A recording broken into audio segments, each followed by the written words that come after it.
may be seated. You may be seated.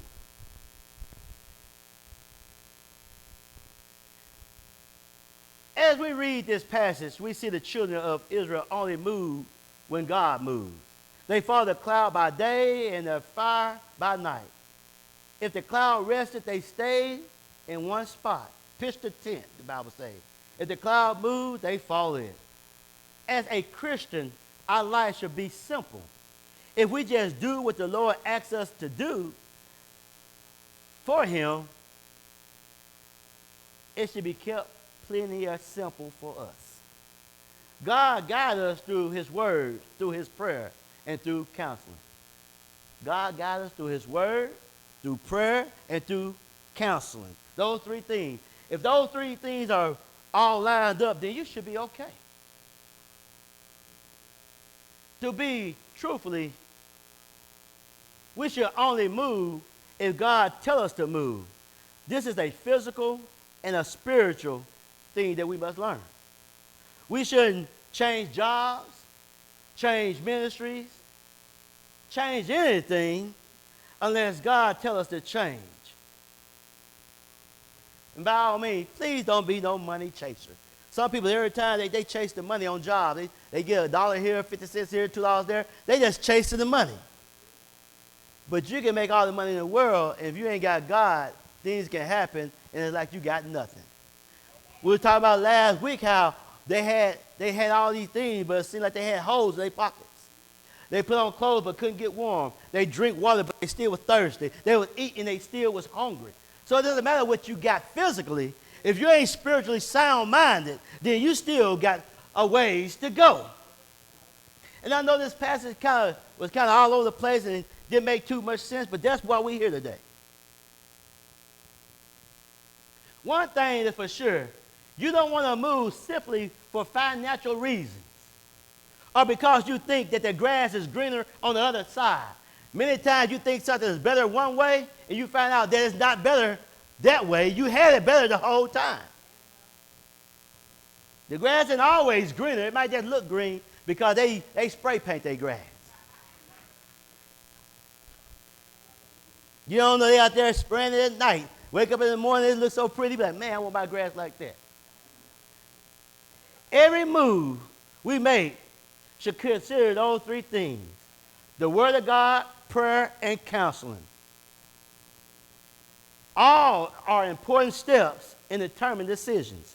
Ecclesiastes 4:12 say, if one prevail against him, two shall withstand him, and a threefold cord is not easily broken. You got those three cords wrapped intertwined with each other, it's hard to break that cord. It's not easily breaking. It's not easily broken. So if you got prayer going for you, you got the Word of God going for you, and you got the right counseling, and I said the right counseling, because the Bible tells us don't get counseling from the ungodly in Psalm 1:1. See, sometimes we want to get counseling from people that are going to tell us what we want to hear. We don't want to get counseling from somebody going to tell us what's right, tell us when we're wrong. Okay, let me move on. Y'all, I'm going to get up out of here. Y'all looking at me crazy today. We need to pray about every decision. But you must know that God will never reveal in prayer something that goes against his word. You can't be like Balaam and pray for God to go against his word. If God has told you something, then that's what it is. So you don't expect because you prayed that you're going to get a different answer if God has told you no. You can keep praying, the answer is no. God's not like your parents. God's not like us. Our kids keep asking, they get on nerves long enough, we'll say yeah. And then, if somebody keep asking, how many people in here and dated people they didn't want to date because they kept on and kept on, and you decided to go and give them a chance? Because they kept on pursuing. Okay. If somebody don't look good, you hang around long enough, they'll get to looking good. Something's going to look good. Okay. I'm just saying. God's not like that. A no is a no. And Balaam tried that, and God said, all right, go ahead. And he had an angel ready to kill him because he had told you no. And he ain't going to keep telling you no. Okay. Let me move on.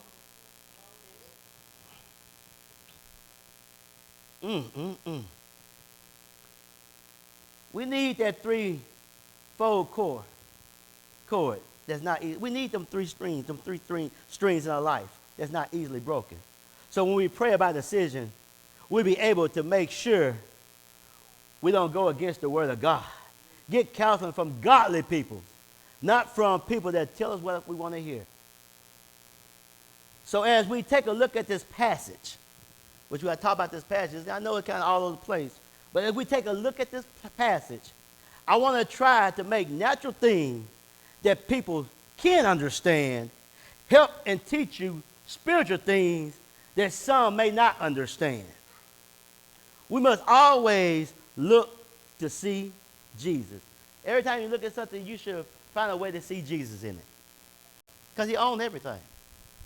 So when I read these scriptures, I read all these scriptures like this because I knew it would be kind of confusing. But I want to take some natural things that y'all used to, try to explain some spiritual things that you might not quite understand now. That makes sense? So I'm going to use some natural things to kind of make this make sense. And as I said, we always need to look for ways to see Jesus. Whenever we look at whatever we're doing, we need to see Jesus. Just because what you're looking at don't look like nothing much doesn't mean that it's not something. Let's take the traffic light. Many of us see them every day, right? Green light, yellow light, red light, stop. Y'all, we got games like that, right? When you was a kid, green light, yellow light, green light, stop, we run, you stop on red. You hear them, green light, yellow light, red light, and you want to stop. You get caught, you got to start all over. So I want to take this traffic light to help us understand. And so we all understand how the function of a traffic light, right? We understand the red, green, and yellow. We understand all that. Many of us see different things as we approach a stoplight. Some see cars moving, while others see vehicles stop. You're approaching a stoplight, you see some cars moving, some cars stop, right? When you're approaching a stoplight. Others see vehicles slowing down, braking, changing lanes. There's a lot we see, but there's a lot that we don't see. Now let's talk about this traffic light to see what Jesus was seeing when he had man created it. He had a reason why he had man create traffic light. So I want to see what Jesus was seeing when he created this traffic light for our spiritual use. He was like, spiritual? Yeah, he created this traffic light for spiritual use. Physically, we see that the traffic light helps prevent accidents by controlling the movement of vehicles. So that's the physical thing.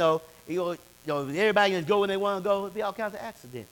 So the physical reason for the traffic light, the natural reason that we know about, is to help slow down accidents, correct?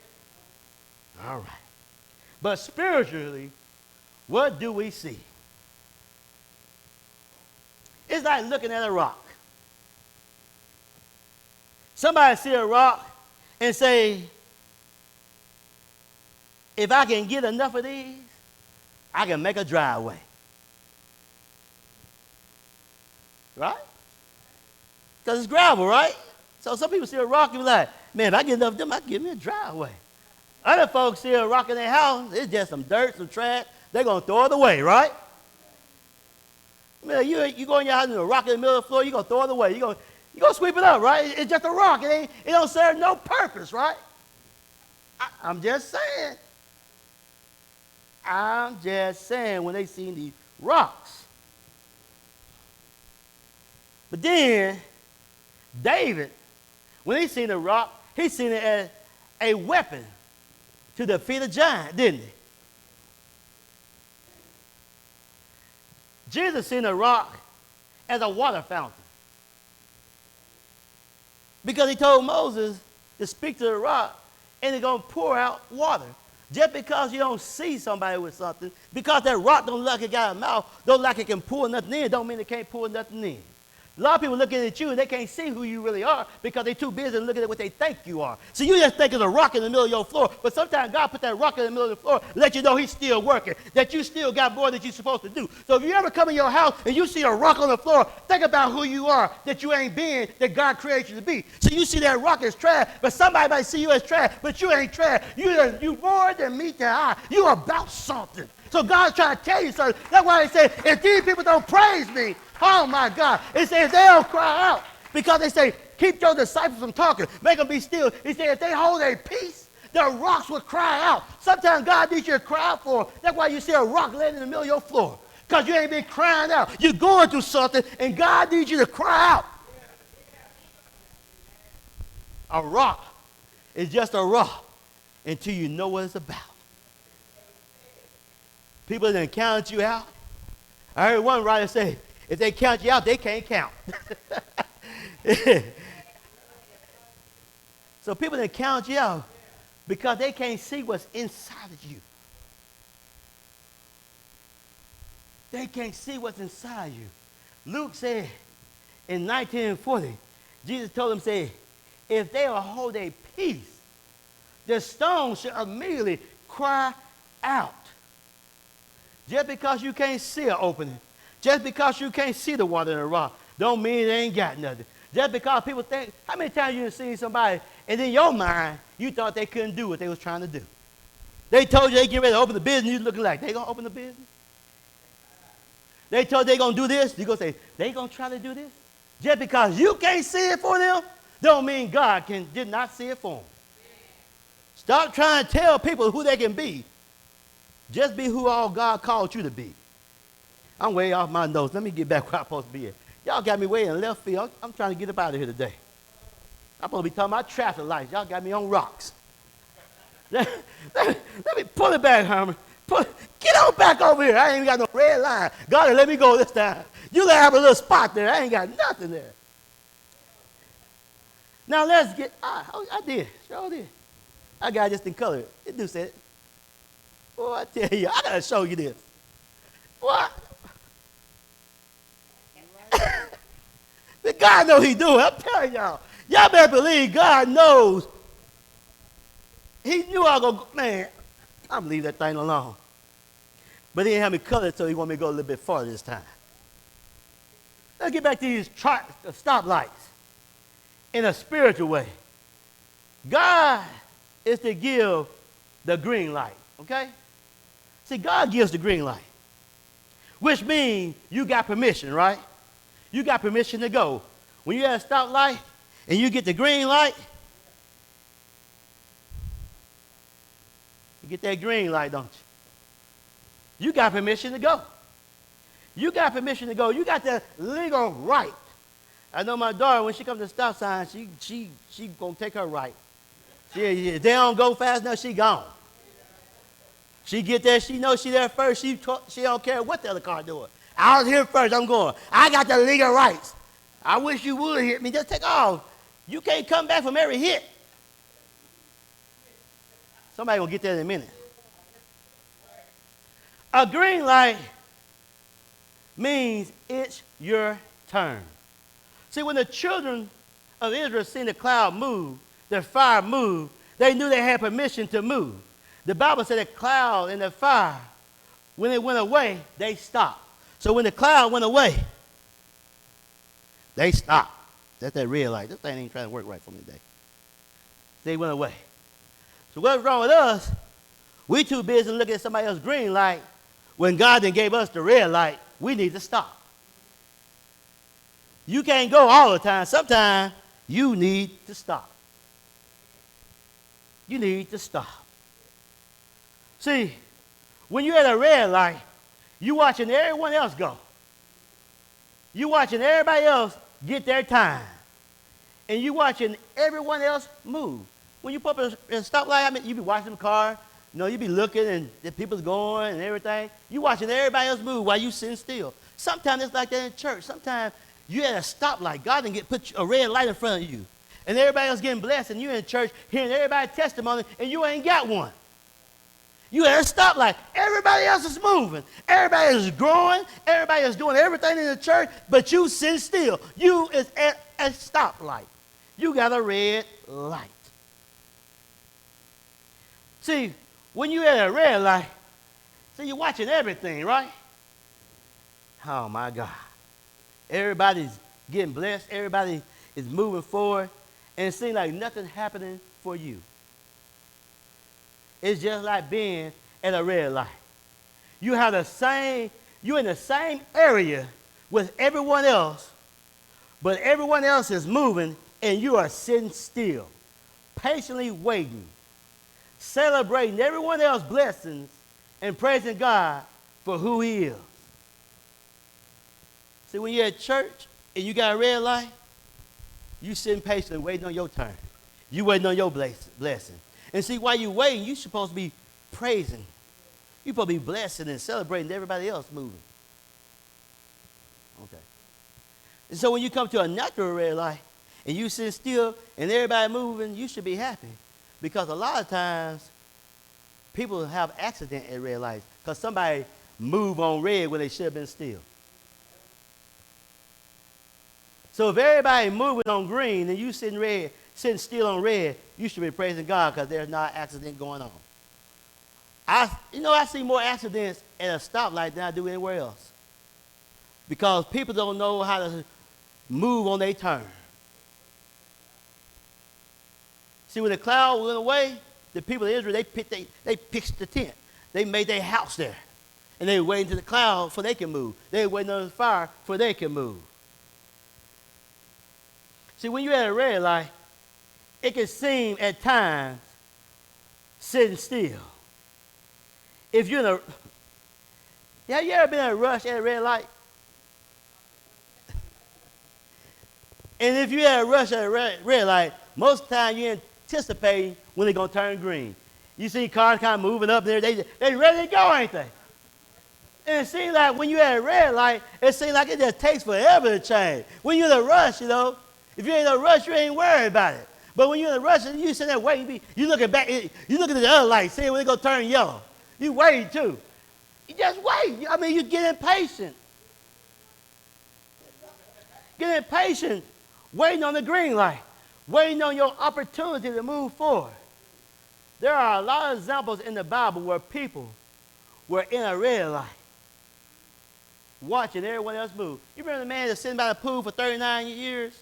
He was sitting out there trying to get to the pool. He was stopped because he was paralyzed. He was watching everybody else get in the pool and get healed, and he couldn't do nothing. Waiting. I'm just saying. The woman with the issue of blood in a red light, she probably being still. But that's part two. We ain't going to get too much in that one. I'm going to leave it alone. That's part two. The thing about being in real life is there's so much going on, you see people. Look, when you be at a red light, do y'all be like, I'm sitting at a red light, this red light, I'm sitting there. You look around, you see folks eating fries. Sometimes it's me eating fries. You take that red light as your opportunity to pull them fries, biting on burgers. Looking down at your phone, making texts there, right? And see, that's when you're content at the red light.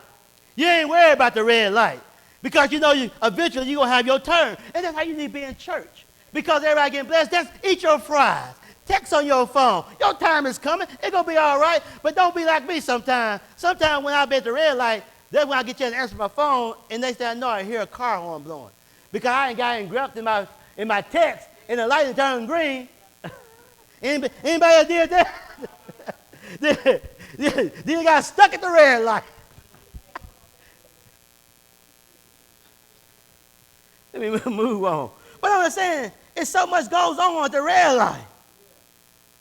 Then, if you like me, at the red light, I done got worked 12 hours, I'm tired, and I get that red light, I done fell asleep on at the red. Anybody ever fell asleep at the red light? Beep, beep, horn blowing, you look around you. And look what, that's a blessing. Y'all realize, because your foot was on the brake, and you sleep, and you could have caused an accident. But God seen different. I know I'm not the only one he blessed like that. And the son said God did it. So we don't see those little blessings like that. How many ever came to church and testified that you didn't have an accident because you fell asleep at the red light? We don't even say nothing about it. We just go on. Thank God or whatever you say. Man, and go on, right? That's a miracle. Y'all know that? You know how big a deal that is? To fall asleep with your foot on the brake? Okay. Let me move on because y'all don't believe in miracles, I guess. But that, to me, it's a miracle. Y'all can say what y'all want to say.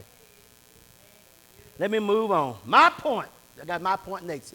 Because I knew y'all weren't going to get it. But anyway, my point is that when you have a red light, waiting on God to change it to green, waiting on God to give you permission to go, to move forward, to move to the next level, a red light can get you distracted and not move forward when it changes. Some people sitting in church right now should be on another level, but they sitting there at red light and turn green. And a lot of times, how we blow our horns in the church is we start giving them more things to do. We start making them more active in the church. We promote them in the church. That's blowing the horn. But a lot of times, I don't want to do that. You know, people push back. They push back. But I'm trying to push you forward because the light that turned green and you still on red. The light that turned green, God trying to push you forward. God trying to push you to the next level. He didn't give you a green light to move forward to the next level, but you still sitting still like you're on a red light. Okay. Let me move forward.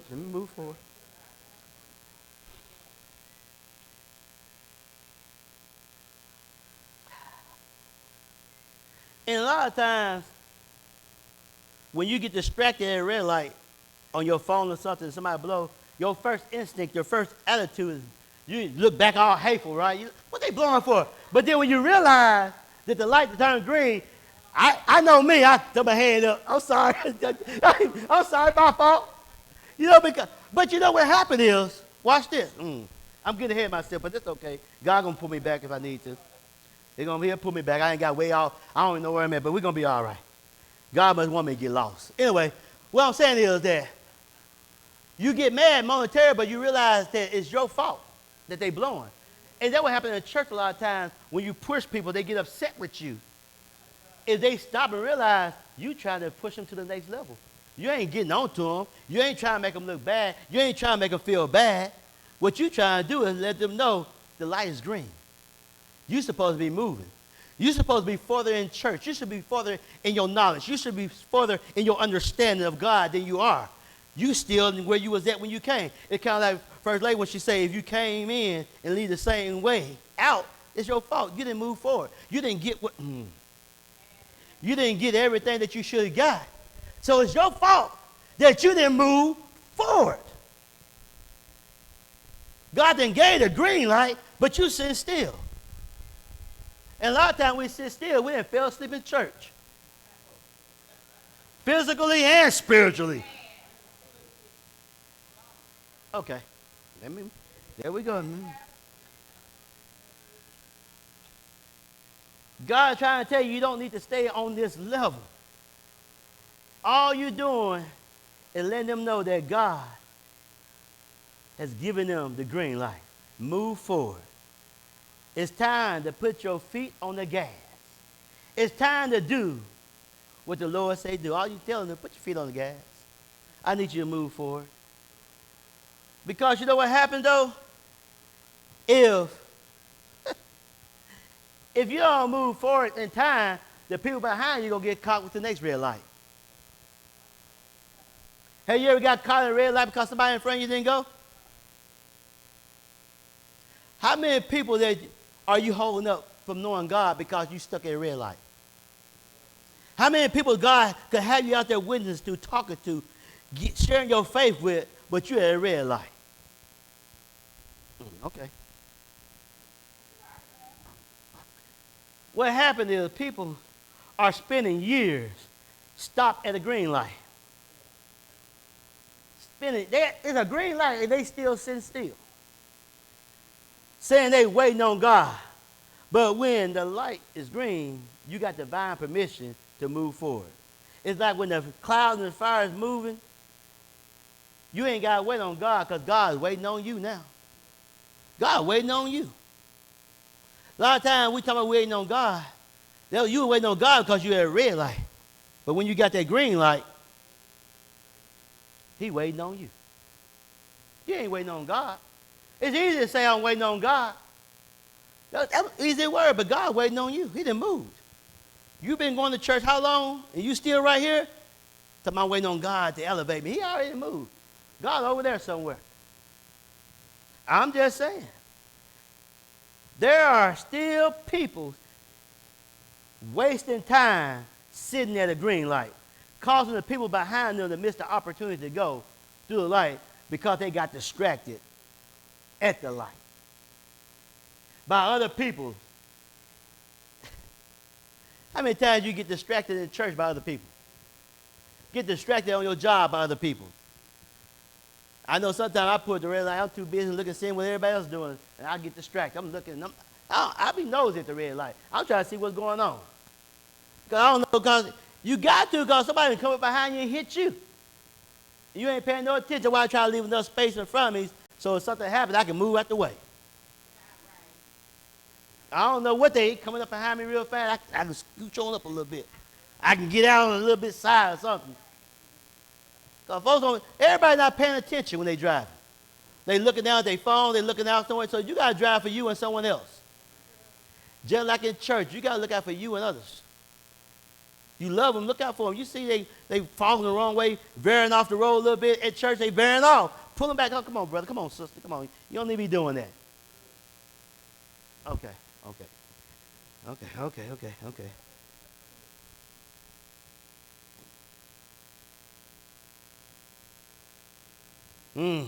People will cause you to miss your opportunity to grow. Like they cause you to miss opportunity to go through the green light. And when you don't move forward, the people behind you can't move either. I'm thinking about Moses, you know. Moses spent all that time, and everybody waiting on Moses to move before they could move. Moses didn't want to accept who he was. He went somewhere. It took him 80 years to come back to start to let the people go. How many people you know right now that's still stuck, that you know that don't go to church, that don't have no spiritual understanding, but they waiting on you, but you so stuck in yourself that you worry about what you can't do. Just worry about what you can do. Well, I don't know the word that good. Do you know the word? You know who Jesus is, right? It ain't how good you know the word. It's how, who do you know? All you gotta do is know God. And that's enough. That's enough. Well, let me get up out of here. I know it's a short message today. Time for me to get up out of here. Let me get this yellow light and let me get out of here. It's time to get up out. I'm already out of here. Y'all like, what? Yeah, it's a short message today. Let me get up out of here. Last thing, yellow light. Now, we know that the yellow light is a symbol, a sign of caution. Slow down. But we tend to do the exact opposite when we see a yellow light. Now, how many people actually slow down when they see a yellow light? Majority of people speed up, try to beat the red light.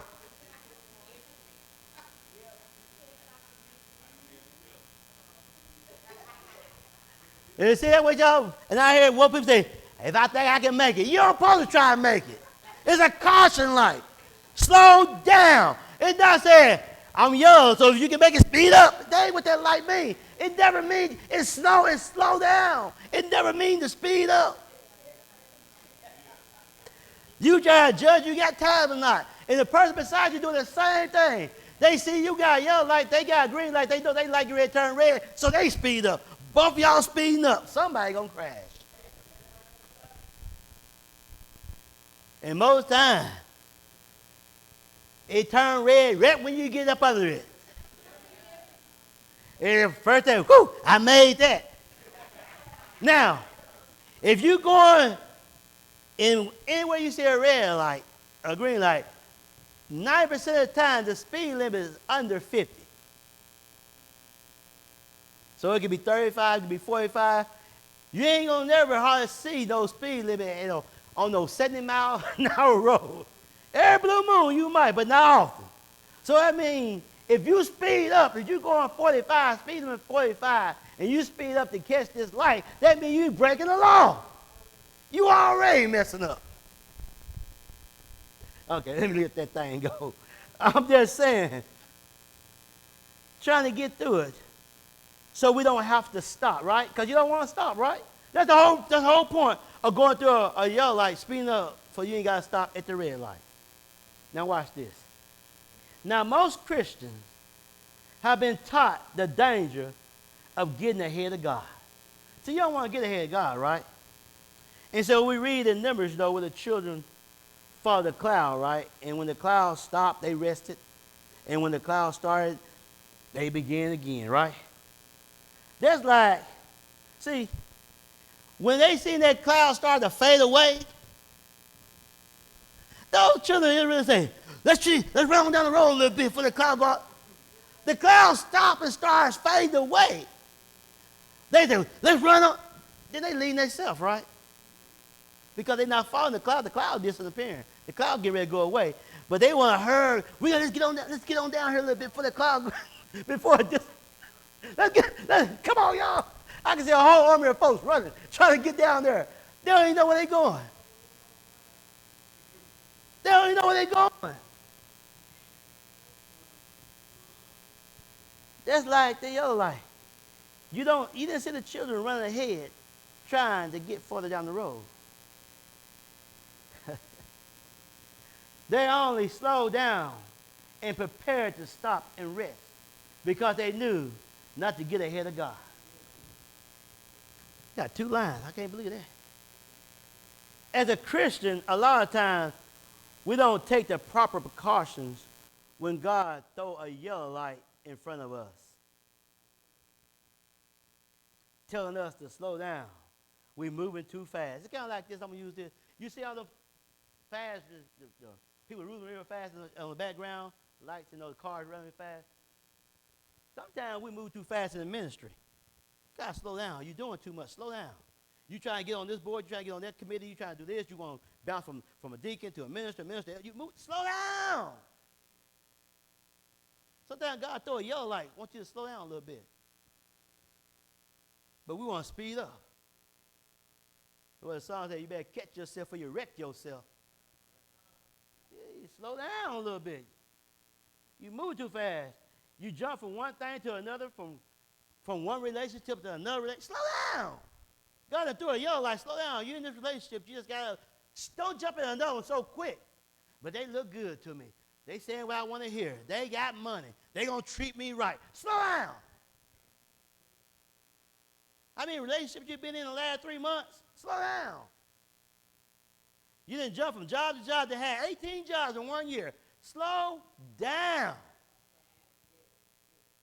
You didn't move from that church to this church. Tell me you're looking for a perfect church. You're going to keep jumping. Ain't no perfect church. You in it, ain't you? You ain't perfect. I'm in it. It ain't perfect.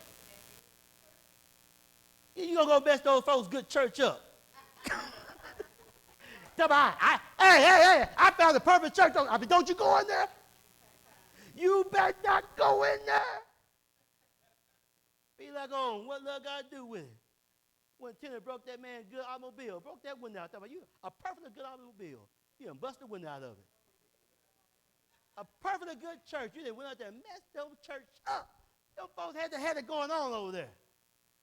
I mean, they had it going on. Here you come in talking about you want to be a member. They let you in and everything. They they fussing and cussing and chaos all over. Everything going wrong. Then they talk about what happened. You went over there. Because it was a perfect church, you said. Somebody going to get there in a minute. People join church because they say it's so good. But then when something go wrong, they talk about the church wasn't no good. Maybe you caused it to be no good. I'm just saying. You said I love the church so good when you join. What happened then? Somebody going to get there in a minute. Somebody going to get this in a minute. I love my pastor. Now you don't like him. We family at that church. I can't stand them folks. What happened? I'm just saying. Get a new job. You love the job. 3 or 4 months later, I can't stand this job. What happened? It's the same job.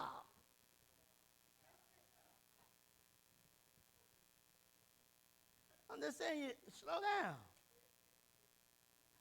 So I got to stop because we're getting ready to get into part two. Sometimes God give us a yellow light so we can slow down and enjoy life